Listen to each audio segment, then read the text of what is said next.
അബൂ ഉമാമ റളിയല്ലാഹു അൻഹു ഖാല റസൂലുള്ളാഹി സ്വല്ലല്ലാഹു അലൈഹി വസല്ലം പുണ്യ നബി തങ്ങളുടെ ഒരു ഹദീസ് പഠിപ്പിക്കുകയാണ്. അബൂ ഉമാമ റളിയല്ലാഹു അൻഹു ഏതൊരു സ്വഹാബിക്കാണോ കടം വിടാനുള്ള ദുആ നബി തങ്ങൾ പഠിപ്പിച്ചു കൊടുത്തത് ആ സ്വഹാബിയാണിത്.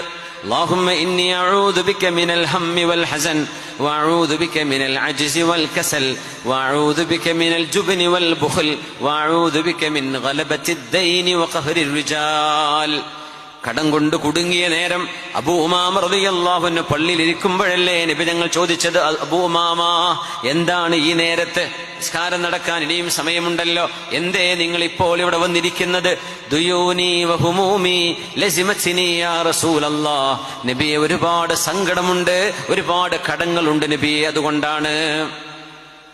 അബൂ ഉമാമ റളിയല്ലാഹു അൻഹു, ഞാൻ അവസാനിപ്പിക്കുകയാണ്, 10 മിനിറ്റ് ഉള്ളൂ, അതോടെ നിർത്തും ഇൻഷാ അല്ലാഹ്.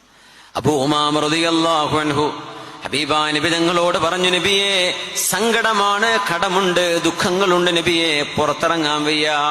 അപ്പോഴാണ് അലാ ഉഅല്ലിമുക കലിമാത്ത്, ഞാൻ നിങ്ങൾക്ക് ചില വാക്കുകൾ പറഞ്ഞു തരാം. രാവിലെയും വൈകുന്നേരവും സുബ്ഹി നിസ്കാരത്തിന്റെ സമയത്തും മഗ്രിബിന്റെ നേരത്തും നിങ്ങളത് ചൊല്ലുകയാണെങ്കിൽ കഫല്ലാഹു അൻക ദൈനക്, അല്ലാഹു നിങ്ങളുടെ കടം വീട്ടിത്തരും.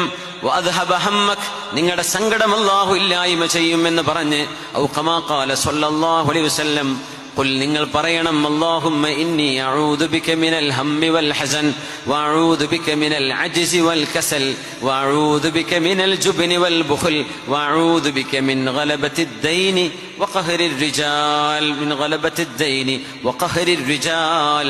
അല്ലാഹുവേ കടങ്ങൾ കുമിഞ്ഞുകൂടുന്നതും ജനങ്ങൾ പിടികൂടുകയും ചെയ്യുന്ന അവസ്ഥയിൽ നിന്ന് കാത്തുകൊള്ളണമേ എന്ന് അബൂ ഉമാമ റളിയല്ലാഹു അൻഹു ചൊല്ലാൻ തുടങ്ങിയിട്ട് ഏതാനും ദിവസങ്ങളായപ്പോഴേക്കും എന്റെ കടമല്ലാഹു ഞാൻ അറിയാത്ത വഴിയിലൂടെ വീട്ടിത്തന്നു എന്ന് മഹാനായ അബൂ ഉമാമ റളിയല്ലാഹു തആല അൻഹു മഹാനവറുകളാണ് പറയുന്നത്.